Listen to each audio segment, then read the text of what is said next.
if you put in the hard work, you can do whatever you want to do. And for me, that was massive. And come to Dubai, my whole life's done a complete 360. Aimee Marsh, Head of Recruitment at House. Welcome back to the Rebel Agent podcast. Thank you so much for having me back. It's good to be here. Fantastic to have you back, and you've got quite a story since you were last. I think you were on in September of last year. Yeah, a lot's changed since then. Changed. Do you want to talk about that? Oh, wow. So yeah, of course, we've done the podcast back in September. I think it aired very beginning of October. Week later, get a phone call from House. How did they find out about you?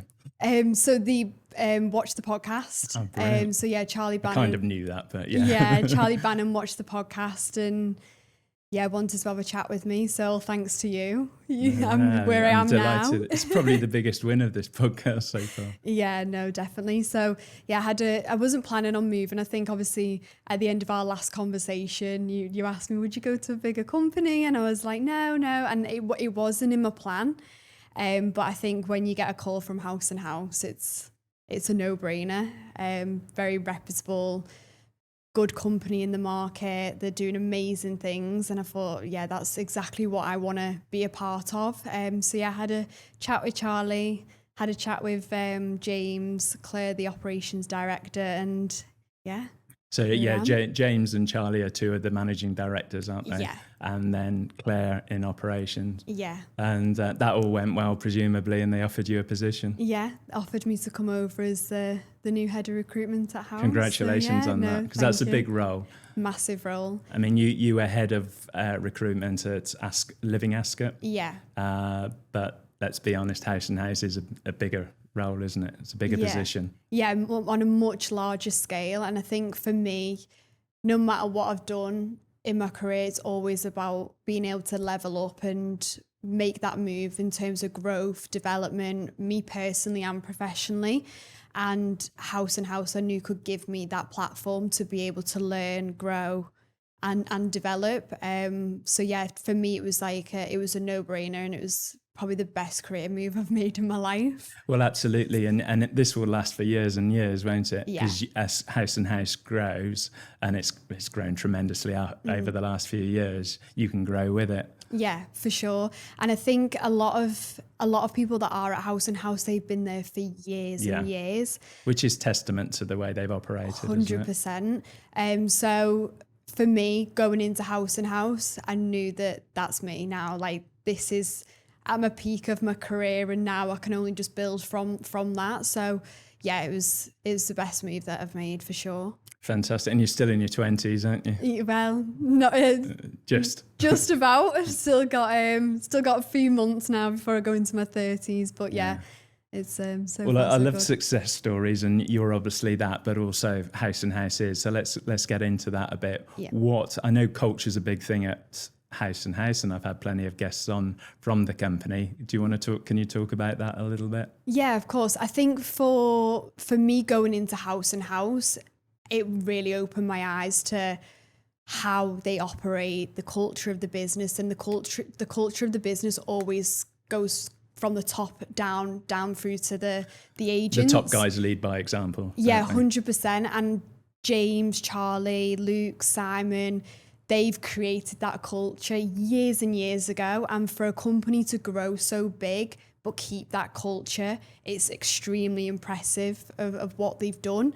But they're very much still involved in the business. You'll see them in the offices all the time, and they're so approachable. And I think they've just kept that culture. And you walk into the office and everyone's so driven, so motivated, so focused. And that's how they've got the success. They've done so well.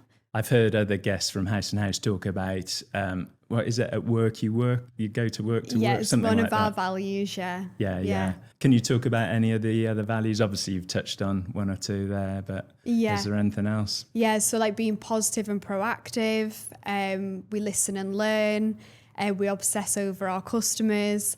We do have 5 core company values, and that kind of leads into the recruitment side of it, of when we are interviewing people. we're looking to see if these people do align with the values of the business. That is so important to us. So we have the Newsroom Awards every single month, and everyone in the business can vote for the person that they feel like has aligned with that value. And then, of course, they get an award, an incentive, whoever wins it for that month. So, yeah, I think the core company values of the business runs throughout, and everyone aligns with them values. And I think that's how House & House have become so successful, is based on the values and people aligning with that. Yeah, it makes sense to me. I mean, I've heard both Luke and Simon talk on podcasts where they've said we've accepted there might be a good agent that wants to join, or somebody that's already in the company that maybe needs to leave. Yes, they're a good agent in terms of they're doing deals, but because they're outside of those, those cultural values, those principles, they've either had to let them go or not accept them in. Yeah. And for the long-term benefit of the company, that does make complete sense. Yeah. We were talking earlier and you were talking very positively about Charlie Bannon in particular. What is it about him that makes him a good leader? So from the first time that I met with Charlie, I thought, wow, you are very knowledgeable, and I felt like I could learn a lot from him. You can go to Charlie with any situation and literally on the spot, he will tell you exactly how to handle that situation. He will teach you so much. And he is a massive asset to the business, and I can see why he was promoted to managing director. He's so supportive. Every agent goes to him. Like he doesn't get a minute. Like there's constantly queues of people like waiting to speak with him. But yeah, he's amazing at what he does. And for me, that was a huge part of going to the company. Is that Charlie, I felt like I could learn a lot from, and I definitely do. Yeah, no, that's interesting. And then what about other key staff there?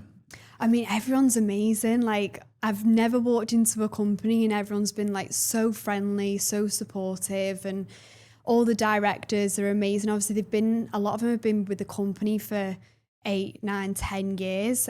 So they are true House & House people. But I think everyone you can learn something from, and every day is a learning day. Like going to House & House for me was, as I said, about that learning aspect of it. And no matter who I speak to, I'm learning something from them. HR, marketing, off-plan agents, sales agents, like everyone's just really, really friendly. And I think when you walk into the office at the company, you can sense that. You can feel that in the atmosphere. There is a supportive and well-rounded environment. That's brilliant. Yeah. So you're head of recruitment, and there's other recruitment staff there. Yeah. How does that work? They report into you? How do you get together as a team? Yeah, so there's 4 of us in the team. So there's myself, Naomi, Tara, and we've just hired Francesca to join the team. But yeah, meetings twice a week. Obviously, I'm there to support them if they need anything. Tara and Naomi are very self-sufficient. Like they know what they're doing. Make your job easy. Yeah, they're very good at the job. They know what they're doing, and they crack on and get the job done. Of course, brought Francesca on board now. So a lot of my time is going into training. Obviously, she's come from the UK, so she's got no real estate experience. So I've had to teach her all about real estate in Dubai. And then also like the recruitment aspect of it. She has done recruitment before. So but it's just teaching her the real estate recruitment side. So yeah, a lot of my time's going into growing and developing. And you'll get her to a level that the others are at, and then presumably you'll be looking for staff in the future just to grow the recruitment team. Because how are you getting most of your agents now? What percentage are newbies to real estate in Dubai? I'd say it's a real mixture, to be honest. I think a lot of, obviously we do advertise overseas, all around the world.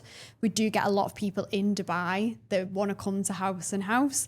And then of course we get experienced agents wanting to join us as well. So yeah, it's a real mixture of people that we do have coming over. So difficult to sort of break it down. You just got a lot of people joining. Yeah, I would say maybe like some months we may have like 60% relocating, 40% already in Dubai. Some months it may be 50-50. Some months it may be 80-20. It just really varies from month to month. I know when we did the podcast before, you were big into webinars. I think you'd just done one before. It was something like 2 or 3 hours. And you said you'd love doing it. Are you doing any webinars too? Yeah.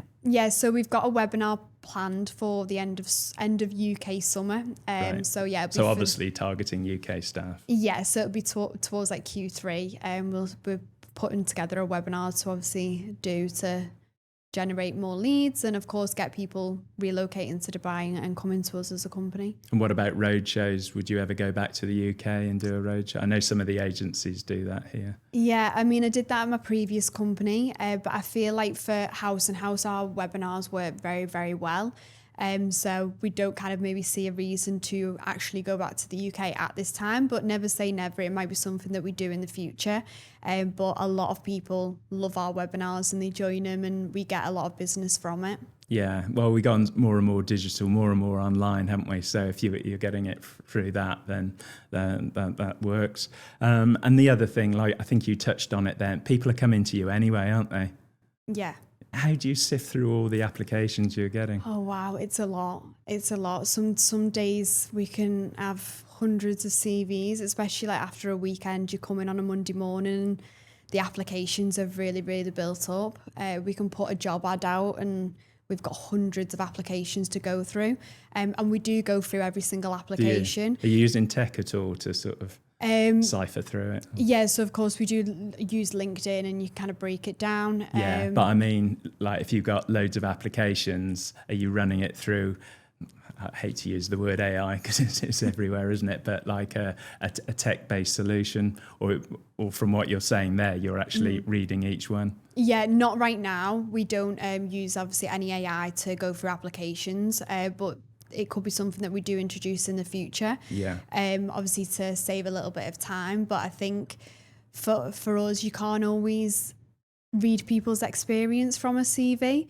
Like someone may not have the best CV in the world, but the number one agent in Dubai. So I think for me personally, I like to kind of be able to see every CV and be able to analyze it in that way. Because sometimes you can't actually get to know people from just and then a CV. Are you looking at their LinkedIn accounts as well? Yeah.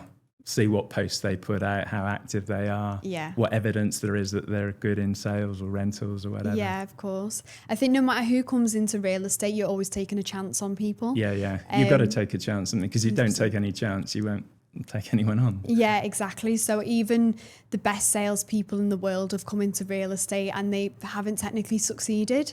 But then on the other side of it, you've hired someone that's got no sales experience and they've done absolutely amazingly well. So yeah, it's always you are always taking a chance on people in this industry. Yeah. And what real things are you looking for in people?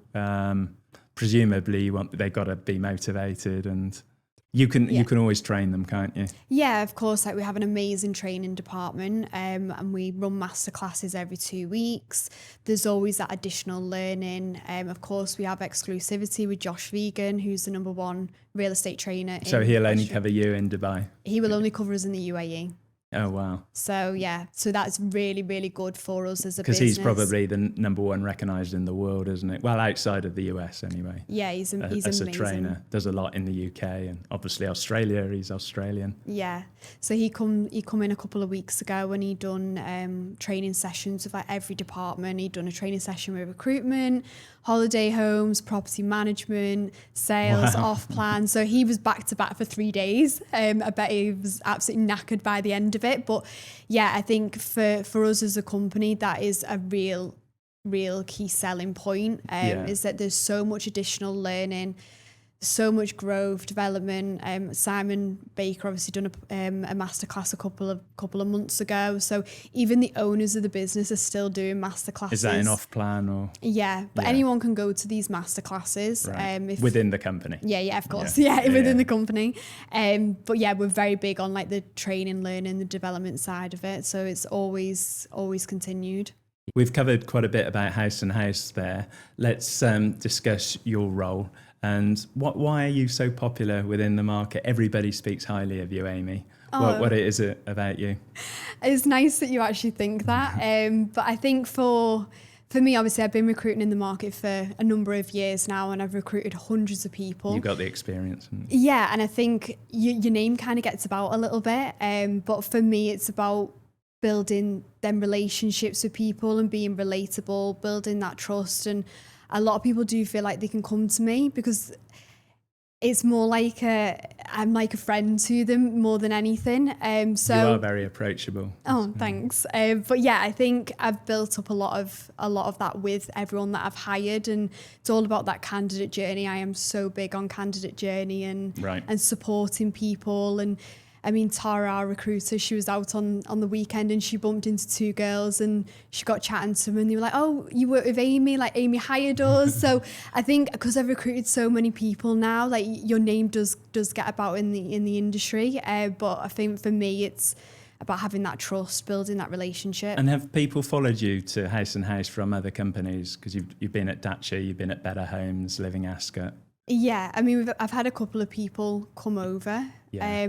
I don't tend to obviously target them. I mean, if people come to me, then what can I do? But I wouldn't go out and headhunt these. Well, a lot of people will come to you naturally because they've seen you on LinkedIn or Instagram. I think you've got 84,000 agents. 84,000 followers on LinkedIn, which is pretty impressive. But it's interesting what you were saying earlier. You put hard work in the early days with your socials, but you don't have to now. Well, you're struggling for time as well a bit. Yeah, I mean, God, I'm so busy. My role is obviously a very, very big role now. So yeah, my socials probably aren't the number one priority for me, but I think in my early days, I put so much time into building that personal brand, and now I probably don't post as much. Would I like to? Yes, of course. But we are doing a brand ambassador program at House and House. There's around 12 of us in it. So we are shooting a lot of content, more so from like an educational purpose for people. So there will be more content coming. Probably not as much as maybe I used to, because I just don't really have the time. But I did all the hard work in the early days. Exactly that. I was going to say that you've put in the hard work, because one of the things about doing the social media is, you want to get business from it eventually, don't you? And it's kind of already worked. So it's better for you now to focus on actually doing the work, although obviously you're going to top it up with what you just said there. Yeah, of course. And I think obviously having the House and House brand name behind you, people naturally come to you. Sure. I get people messaging me from overseas. They haven't followed me previously and they've just started following me because they've heard about House and House. So you do naturally get people coming to you, and that's the beauty of House and House, that's for sure. It's the importance of having the personal brand and the corporate brand, or company brand, I should say. Yeah. Which you've got both now, which is great. I just want to touch on your previous company, Living Ascot, because I saw recently, earlier this year, it's all been absorbed into Betterhomes. It's part of the same Betterhomes group, Sencorp. But I thought to myself, crikey, they spent all that money. I don't know the exact figure, but the brand was purchased and pumped quite a lot of money into it. And I just wondered what your thoughts were now, sort of ditching that brand and incorporating it into Betterhomes. Seems a shame to me. What are your thoughts on that? Yeah, I mean, obviously I wasn't with the company when you'd moved across. I'd already previously moved. But Sencorp are a very, very large company and they're very well established. They're very successful. So for whatever decision they make, it's all from a strategic point of view and it's all about the long-term business goals. So at that time, they probably felt like it was the right business decision to make, to elevate the Sencorp group in the direction that they want to go.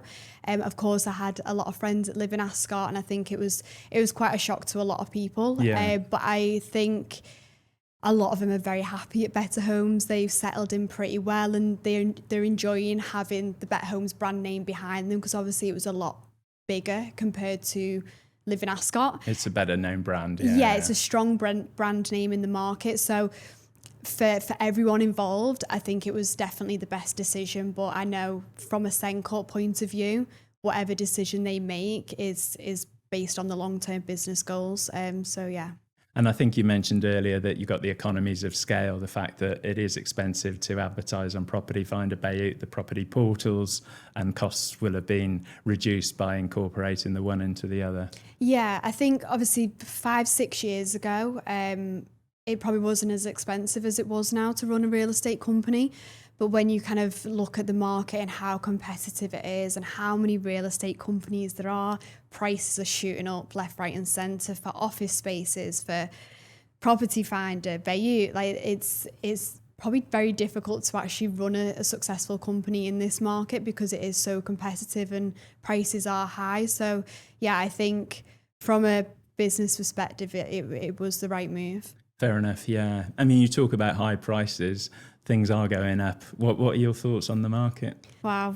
The market just doesn't seem to be slowing down. No. It's kind of, you sit kind of wondering like, when is this going to stabilise? But it just doesn't seem to be near sight. Like it just keeps growing and growing. And the arguments in favour of it continuing are the fact that compared with a lot of international cities, it's still relatively cheap. And, you know, considering what we've got here in terms of the safety, the weather, lack of tax, it still seems cheap to a lot of people. Hence the fact more and more people are coming, aren't they? And is the supply going to keep up with the demand? I don't think so for the next few years. Yeah, so definitely. It's exciting times, I would say. Yeah, for sure. I think obviously when I come to Dubai in COVID, it's grew massively since then. Like it's a completely different city. So I think people are still coming.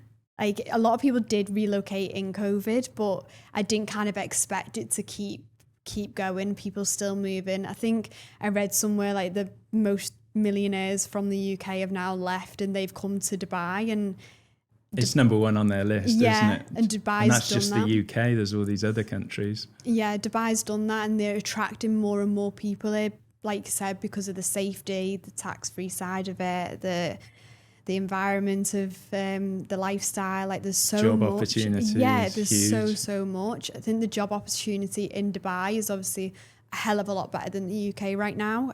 So a lot of people are wanting to come here, which is great. It's And it was growing. interesting what you said earlier. You played yourself down a little bit, like just a girl. What part of Liverpool are you from? So I'm from a little village called Rainhill. Yeah. And you've really made it. And it's, you know, it should encourage others, shouldn't it? Yeah, and I Because think we talk about millionaires, but I'm guessing you weren't a millionaire when you came out. But I believe you will be at some stage. But it's aspirational for everybody back in the UK and other parts of the world, isn't it? Not just the millionaires. Yeah, I think for me, like I like to tell my story because I think that's where that relatability comes into. And just to show that it doesn't matter where you're from, what background you've got. Like when I moved to Dubai, I had no money. Like I was skin. I had no job in the UK. I was living with my parents. So it just goes to show, if you put in the hard work, you can do whatever you want to do. And for me, that was massive. And come to Dubai, my whole life's done a complete 360. Yeah, it's a brilliant mindset. And you've bought property, haven't you? You and your partner. Yeah, we're planning to do some further investments. So you've already got your own place, and you're going to invest further. So obviously you believe in the market. Yeah, 100%. I don't ever see myself leaving Dubai. I believe in the market. I believe in the city, and that's me now here for a very long time. And do you think you would have bought in the UK if you'd been back there now? No. Would you have had the opportunity? Probably been tough, wouldn't it? Yeah, I think me and the UK don't really have a great relationship. I mean, I just don't love it. Really? Even when I go back home now once a year to see my family, that is the only reason I go back. And even when I go back, it doesn't feel like home. Really? It just feels like a flying visit, seeing my loved ones, which is obviously... You feel it's a bit of an obligation to go back. Yeah. And my family do try to come out here. Like my mum was out here in March. She came out here last year. So now I'm trying to get them to come out to me so I don't have to go back to the Really? UK. But yeah, I just don't have a great relationship with the UK. It's not for me at all. Us Brits out here are kind of a little bit divided, I think, because I love going back. Yeah. Yeah, I'm glad I'm based here. And but I get so excited when I'm going home. After a week or two, I've had enough. I'm ready to come back now. So it's a bit of an exaggeration, maybe 3 or 4 weeks. But I love the contrast and the different attitudes, and obviously different weather. And I like being between the two, to be honest. Yeah. Being based here. Yeah, I think the only thing I miss about the UK is your local chippy to get fish chips and curry. But yeah, I think. But you can get that here. Can't you? Yeah, probably not as good, but yeah, you can get it here. But I think, yeah, maybe there's little certain aspects that I do miss. But I just won't go back. Yeah. Well, it's been great having you back on the podcast. Where's the best place for people to reach out to you? So you can reach out to me directly at amy.m@houseandhouse.com. I'm on LinkedIn. I'm on Instagram, Aimee Marsh Recruitment. So yeah, more than happy to speak to anyone that resonates. And so with me. people that are interested in working for House and House, should they use that email address or a general one at House and House? Yeah, so they can come directly to me, or they can go through careers yeah. at houseandhouse.com. So yeah, we have different avenues you can contact us. Yeah, well, as I say, I'm delighted the way it's gone. I'm glad this podcast helped you. Yeah, for sure. Forever grateful. Looking forward to getting you back soon. Yeah, amazing. Thank you so much. Thanks, Aimee.